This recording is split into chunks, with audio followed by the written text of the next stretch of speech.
एक जख्म है जो मिसिंग पर्सन के घर वालों के सीनों पे लगे हुए हैं, एक जख्म है जो रियासत के सीने पे उन लोगों की तरफ से लगे हैं जिनको अदालतें कुछ भी नहीं कह सकती। इज़हार राय की आज़ादी सबसे पहले कहाँ से शुरू हुई है? अमेरिका से शुरू हुई है। इस्माइल हानिया साहब जो हमास के लीडर हैं, उनकी शहादत पर ताज़ियती पैगामात को सेंसर कर रहा है इंस्टाग्राम। यानी ये सेंसरशिप अमेरिकन कंपनी कर रही है जो पूरी दुनिया में प्रोपोनेंट्स हैं फ्रीडम ऑफ एक्सप्रेशन के। जाहिर है इमरान खान को मसाला बेचना आता है, उसने 35 पंचर मसाला 4 साल बेचा है और खुद ही आगे माफ़ी मांग ली, वरना आधी कौम आज तक 35 पंचर का जिक्र कर रही होती है। अभी आप देखें हमारे रिपोर्टर के साथ क्या हुआ लाहौर में, आरिफ मलिक के साथ टिकटॉक पे, फेसबुक पे, यूट्यूब शॉर्ट्स पे बेहुदा किस्म की अज़मा बुखारी और आरिफ मलिक हमारे रिपोर्टर की वीडियो को डीप फेक करके चलाया गया है। किसी अदलिया के जज के खिलाफ, खातून जज के खिलाफ इस तरह की कोई वीडियो बने तो उनको एहसास कितना होगा, वो किसी को छोड़ेंगे फिर?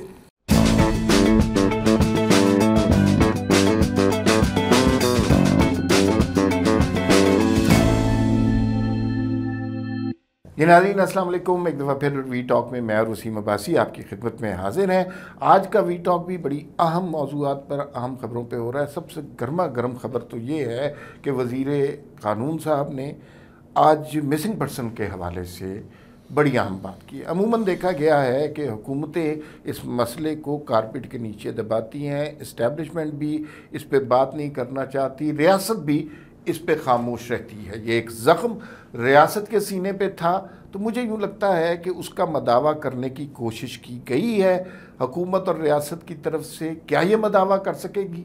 क्या इसके अंदर लोगों के ज़ख्म मुंतमिल हो जाएंगे?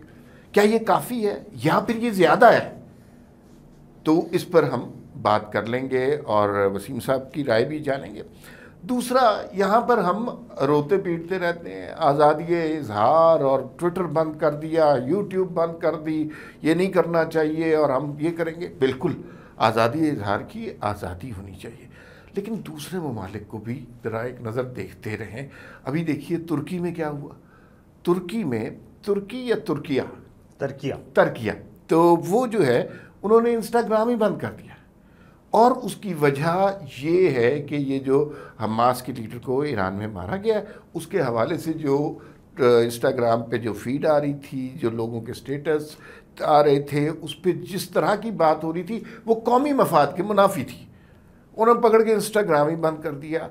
तो आज़ादी इज़हार वाले तो वहाँ पे भी बोलने चाहिए, बोल रहे होंगे, लेकिन बाज़ औक़ात कौमें, और ये यूरोपियन कौमों की बात हो रही है, अपने कौमी मफादात का दिफा इस तरह करती हैं। तीसरा मौजू बहुत ही अहम मौजू है, थोड़ा सा पर्सनलाइज्ड मेरे और वसीम के लिए इसलिए है कि वी न्यूज़ के एक रिपोर्टर हैं, बड़े ही होनहार रिपोर्टर हैं, आरिफ मलिक साहब। वो लाहौर में होते हैं और वो जो है जाहिर है उनके वज़रा वगैरह के साथ ताल्लुकात बहुत अच्छे किसी भी रिपोर्टर को रखने पड़ते हैं। तो उन्होंने पिछले दिनों एक अज़मा बुखारी साहिबा का इंटरव्यू किया जो कि वज़ीर इत्तलात है। एक रिपोर्टर वज़ीर इत्तलात पंजाब का इंटरव्यू करेगा, करना चाहिए, क्यों नहीं करेगा। लेकिन उस इंटरव्यू में, और ये इंटरव्यू जब हुआ तो शायद काफ़ी सारे लोग बैठे थे, उस इंटरव्यू में क्लिप जोड़ के किसी ने एक बड़ी ही नाजेबा वीडियो बना दी जो देखने में असल लगती है, लेकिन डीप फेक है। और वो आरिफ मलिक भी हमारे दोस्त हैं, अज़मा बुखारी भी हमारी दोस्त हैं। तो ये, और अज़मा बुखारी को तो यूँ लगता है जानबूझ के टारगेट किया जा रहा है। ये दूसरी दफ़ा उनकी इस तरह की वीडियो बनाने की साजिश की गई है। तो इस सब का सद्देबाब क्या है? दरख्वास्तें देनी चाहिए, साइबर क्राइम विंग को बताना चाहिए, कुछ लोग गिरफ़्तार होने चाहिए। अगर नहीं हुए तो फिर इसका मतलब है कि हम सब, आप, मैं और आपके जानने वाले, मेरे जानने वाले, सब इंतज़ार करें जब तक हमारी डीप फेक वीडियोस नहीं आ जाती। तो ये बड़ा ही अलार्मिंग सी सिचुएशन है। सबसे पहले हम बात करेंगे, वज़ीर क़ानून ने आज जो बात की, मुझे वसीम साहब ये बताइए कि एक लोगों का बहुत पुराना ख्वाब था कि पाकिस्तान के जितने प्रॉब्लम्स हैं, जिसमें से मिसिंग पर्सन एक इम्पॉर्टेंट प्रॉब्लम है, उसके ऊपर एक ट्रूथ एंड रिकन्सिलिएशन बनाया जाए, डायलॉग किया जाए, कमीशन बनाया जाए, डायलॉग किया जाए। और मुझे यूँ लगता है कि आज जो बयान आया उससे यूँ लगता है कि उस सिमत में सफ़र का आगाज़ हो गया। बिल्कुल ठीक। एक अनाउंसमेंट आई है, एक कम्प्रिहेंसिव प्लान लॉन्च किया गवर्नमेंट ने मिसिंग पर्सन के वाले से, मिसिंग पर्सन अब पाकिस्तान का एक मसला है, और ये सिर्फ पाकिस्तान का मसला नहीं, पूरी दुनिया का मसला है। मैं आदादोशुमार देख रहा था, अमेरिका में लाखों की तादाद में लोग मिसिंग हैं, इंडिया में मिलियंस में मिसिंग हैं, बाकी यूके में पाकिस्तान से ज़्यादा मिसिंग है, नेपाल में मिसिंग है। यानी पाकिस्तान का इंतहाई छोटा सा चंक है जो उस हिसाब से, जो कि गलत है, उतना भी नहीं होना चाहिए, मतलब मिसिंग पर्सन एक भी नहीं होना चाहिए, इस रियासत का एक फ़र्द भी मिस नहीं होना चाहिए, मगर मिसिंग पर्सन है। फिर मिसिंग पर्सन एक मिशन बना, कमीशन के सरबराह लगे, कमीशन की कोशिशों से और जो अब तक की कोशिशें हुई हैं उसमें कम से कम 10,000 से ज़ायद मिसिंग पर्सन थे, उसमें से 7,500 से ज़ायद रिकवर हो चुके हैं, तो कोई 2,000 समथिंग जो हैं वो रह गए। तो ये मिसिंग पर्सन के हवाले से गवर्नमेंट ने फैसला किया जो 5 साल से ज़्यादा मिसिंग रहे हैं उनकी फैमिलीज़ को एक माली इमदाद दी जाए, और माली इमदाद 50 लाख रुपए की माली इमदाद दी जाए। ये इस पे लोग बात करने को तो फ़ौरन कह देते हैं कि जी ये पैसे दिए जा रहे हैं, इनकी कीमत दी जा रही है, रियासत ने गलती मान ली है। मैं समझता हूँ कि कुछ ना कुछ तो ज़रूर होना चाहिए ना। अब अगर लोग, मुझे याद है कि जब मैं जियो में होता था तो आमना जंजुआ ईद वाले दिन वो कर रही थी, मुझे बड़ा दुख होता था मिसिंग पर्सन के लिए उस वक्त जब मुशर्रफ साहब की गवर्नमेंट थी।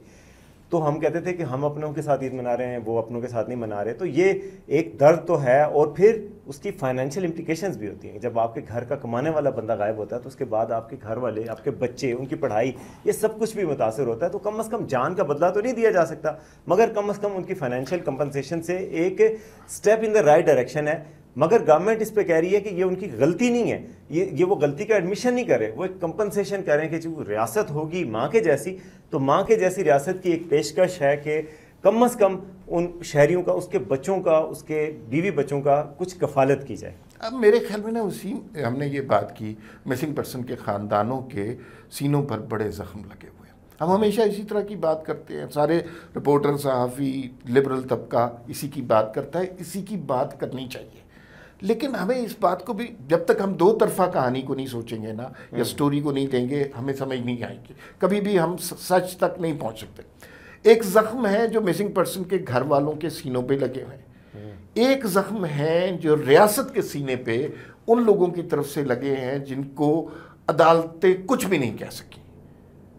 ठीक है ना। आप देखिए कि इस मुल्क में कोई अगर दहशतगर्दी करता है, कोई बम चला देता है, कोई और किसी ऐसी जुनूनी तशद्दुद पसंद जमात से उसका ताल्लुक है कि आपको पता है हमारे कोर्ट्स में लोग डरते हैं उनका मुकदमा लेने से, किसी की जरूरत नहीं होती कि उनके बारे में। पिछले दिनों आदादोशुमार DGISPR ने दिए थे कि पाकिस्तान भर में एंटी टेररिस्ट कोर्ट्स ने कितनी कन्विक्शंस की हैं और कितने पेंडिंग केसेस हैं। तो फिर आपको थोड़ा थोड़ा मिसिंग पर्सन का मामला समझ आता है। रियासत से गलतियां हुई हैं, लेकिन ये कहना कि दूसरी साइड से गलतियां नहीं हुई तो ये भी आधा सच होगा। दूसरी बात ये है कि फाइनेंशियल कंपनसेशन से क्या वो सारे मामला सही हो जाएंगे। देखिए जितनी बड़ी अमाउंट है ना, ये छोटी अमाउंट नहीं है, 50 लाख रुपया है, तो जाहिर है किसी जान का बदला तो नहीं होगा, लेकिन इस मसले को हम रगड़ते रहेंगे और सारे पाकिस्तान का, मौजूदा पाकिस्तान का सत्यानाश कर देंगे। और मसला है, ये चल रहा है 70s का। किसी स्टेज पर कहीं ना कहीं मामलात को दुरुस्त करना है। उन्होंने अपनी गलती माननी है, इन्होंने कोई दोस्ती की तरफ हाथ बढ़ाना है। दूसरी बात यह है कि इसे, अगर इस इक़दाम को हम रियासत की शिकस्त ताबीर करेंगे तो वो मुनासिब बात नहीं होगी। इसलिए कि तो रियासत उन लोगों के आगे कहीं झुकना चाह रही है कि जिन्होंने इस मुल्क में दहशतगर्दी की, जिन्होंने एंटी स्टेट कार्रवाइयाँ की, ज़्यादातर यही इल्ज़ाम है ना मिसिंग लोगों पे। तो अगर रियासत झुकी नहीं है, रियासत ने हमदर्दी का, मोहब्बत का हाथ बढ़ाया है, और मेरे ख्याल में इसका इम्पैक्ट अच्छा होगा। एक गुफ्तगू जो बहुत मुद्दत से शुरू होनी थी, एक कर्ज था जो बहुत अरसे से अदा होना था, वो बिलाखिर अदायगी की तरफ वो सिलसिला शुरू हो गया। इसके साथ ही सर इस पे मैं एक बात और कहना चाहूँगा कि देखें, लोग ज़ाहिर है हर चीज़ में से बात निकल सकती है तनकीद की, इसमें भी निकल सकती है। और ज़रूर है कि किसी के बच्चे की, यानी मेरे बच्चे को अगर कोई ले ले और मुझे कहे 50 लाख ले लो, मैं कभी नहीं कीमत दे सकता, या कोई भी नहीं दे सकता। लेकिन दूसरी तरफ ऑप्शन क्या था? देखें ये वो लोग हैं जो 5 साल से मिसिंग हैं। अच्छा, रियासत ये भी कर सकती है कि कुछ भी ना करे। अब ये जो पहले कर रही थी कि कुछ भी नहीं हो रहा, ना मिसिंग पर्सन को कंपनसेशन मिल रही है, ना बंदे आ रहे हैं, ना कुछ हो रहे हैं, कुछ लोगों के बारे में, अब मिसिंग पर्सन भी सारे एक कैटेगरी में डाले जा रहे हैं ना।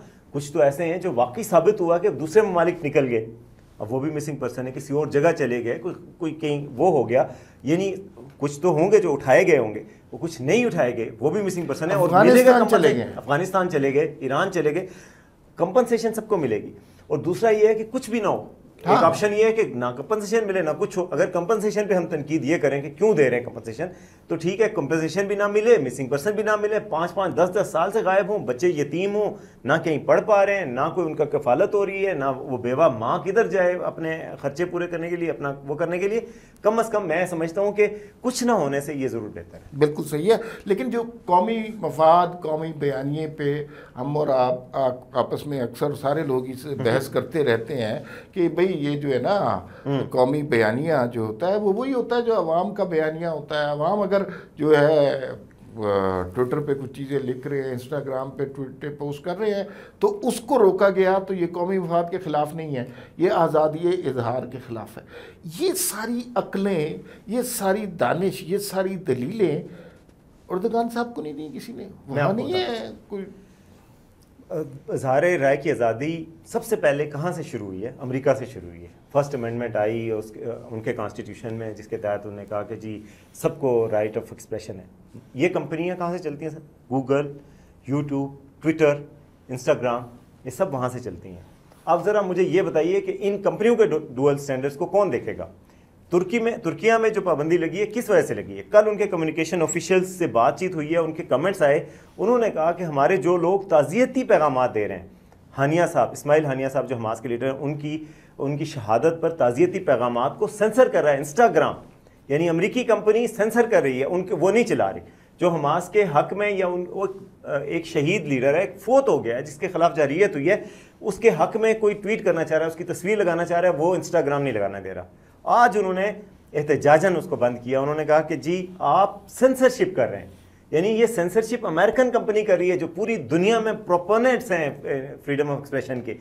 ये तो हम बड़े आराम से कह देते हैं कि फ्रीडम होना चाहिए, फ्रीडम होना चाहिए। इन कंपनियों में क्यों फ्रीडम नहीं है सर? इससे पहले गजा में जब से वार हुई है अक्टूबर नवंबर से पिछले साल से, कितने सारे लोग हैं जो पोस्ट नहीं कर पा रहे, कितने सारे लोग हैं जिनको बैन कर दिया गया, कितने सारे लोग हैं जिनकी रीच कम कर दी गई है। यूट्यूब पे, फेसबुक पे, इंस्टा पे कोई इसराइल के खिलाफ पोस्ट करें वो रीच कम होती है। तो और पाकिस्तान में भी अब लोग डरते हुए कमेंट नहीं करते। कितने सारे सेलिब्रिटीज़ हैं जिनके अकाउंट्स को म्यूट किया गया है और इस वजह से ये फ्रीडम एक्सप्रेशन पे कदगन नहीं है। बंदे मर रहे हैं, आप कुछ ना करें, बच्चे मर रहे हैं, उनके हक में आप पोस्ट नहीं कर सकते, ये है।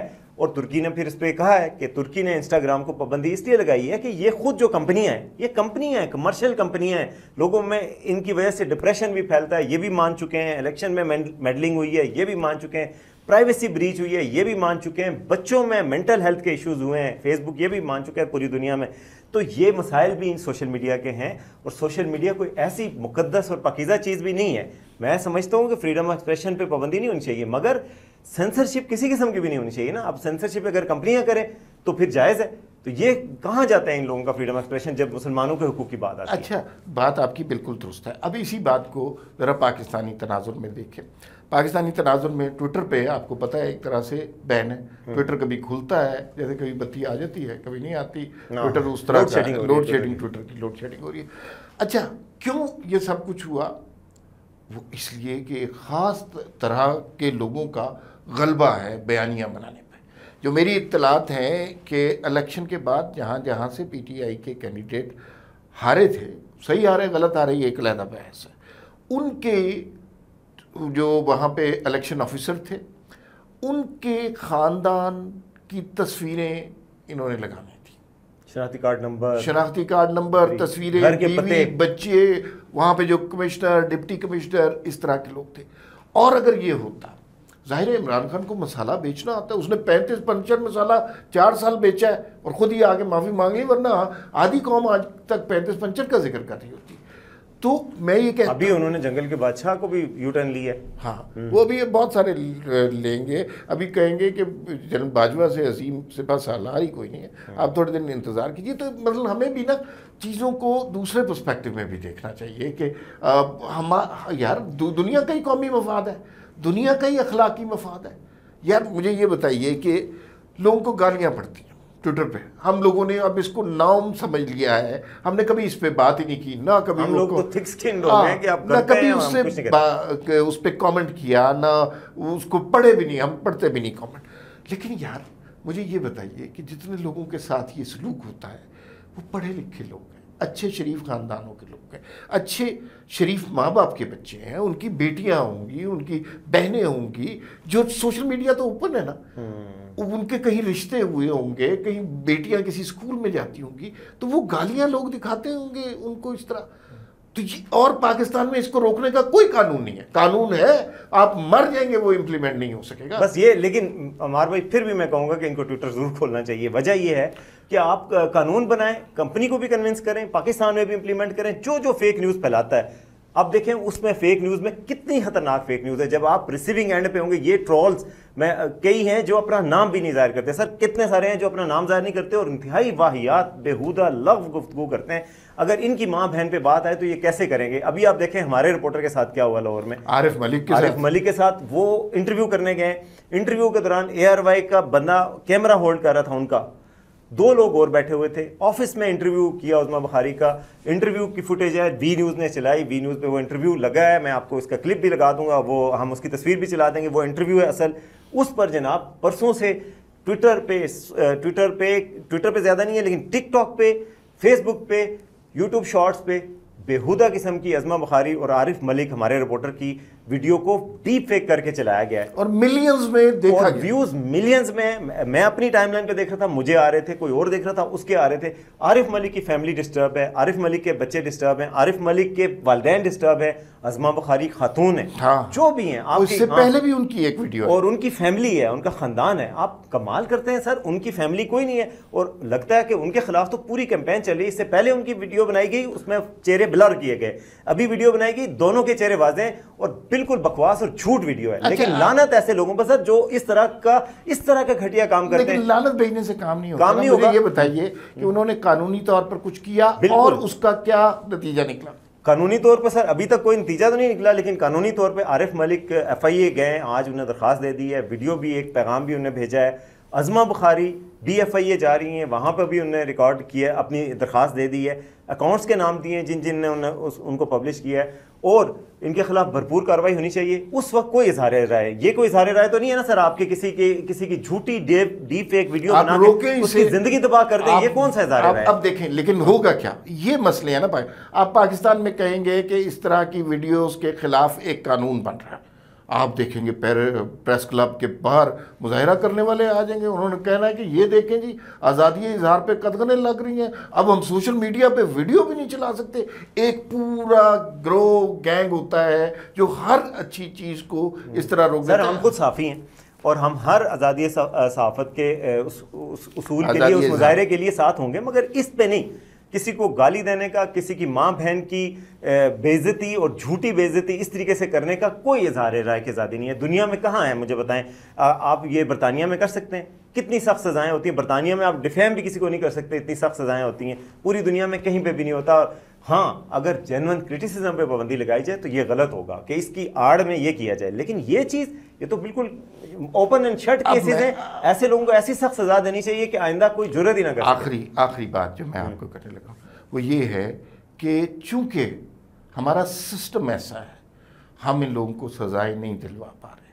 अगर दिलवा पा रहे होते तो आज तक पाकिस्तान में जितनी फेक न्यूज़ चली है, जितने लोगों ने गालम गलोच की है, जितनी फेक वीडियोस बनी हैं, सारे जेलों में बैठे होते, कोई एक बंदा जेल में नहीं गया। इसका मतलब है कि हमें जो किसी के खिलाफ आप दरख्वास्त लेके जाए, तो जैसे आरिफ मलिक को, अज़मा बुखारी वज़ीर इत्तलात है भाई पंजाब की, और उसको इस तरह किया जा रहा है झूठी, और उसको कुछ नहीं कर पा रही। अभी तक इंसाफ नहीं मिला। तो वो कोर्ट गई थी सर, हाँ, पिछली दफा, और कोर्ट में उन्होंने कहा कि मैं खातून नहीं हूँ, ये बाकी सारी खवातीन हैं जिनको रिलीफ मिल रहा है, तो मुझे क्यों नहीं मिल रहा। वो लाहौर हाई कोर्ट की जो जज है, चीफ जस्टिस हैं, वो भी खातून है। वो उनके पास लेके गई हैं, उन्होंने कहा कि अगर मैं FIA के पास डायरेक्ट लेके आती और FIA ने कोई नोटिस जारी करना होता है इन ट्रोल अकाउंट्स को जिन्होंने बेहुदा वीडियो बनाई है, झूठी बेहुदा वीडियोस, तो FIA का नोटिस 5 मिनट में वो अदालतों से बर्खास्त हो जाता। तो ये अदालतों का भी काम है ना कि ये इस तरह के मसले की सिविरिटी देखें। अच्छा। कि अगर आप रिसीविंग एंड पे होंगे, किसी अदलिया के जज के खिलाफ, खातून जज के खिलाफ इस तरह की कोई वीडियो बने तो उनको एहसास कितना होगा, वो किसी को छोड़ेंगे फिर तो यही बात मैंने, अगर वो किसी हुकूमत की है या पीटीआई की है, उसके खिलाफ इस तरह का कोई जवाब नहीं है, कोई भी सियासतदान किसी भी शख्स और कोई शख्स है, कोई इंसान है, के खिलाफ लोग खुदकुशियों पे उतरेंगे सर। इस बात पे आपको अंदाजा नहीं है, दुनिया में ऐसा हुआ है कि किसी किस तरह की डीप फेक वीडियोस बनाए, उनकी फैमिली लाइफ डिस्टर्ब हुई, वो लोग जान दे देते हैं। क्या आप ये माशरा चाहते हैं? तो बिल्कुल आपकी बात दुरुस्त है कि डीप फेक वीडियोस के ऊपर कवानीन हैं, अमल पैरा नहीं होता, और आपको थोड़ी सी समझ आनी चाहिए। यही मामला कुछ मिसिंग पर्सन के साथ है। फिर वक्त इतना ही, फिर मुलाकात होगी। अल्लाह हाफिज़।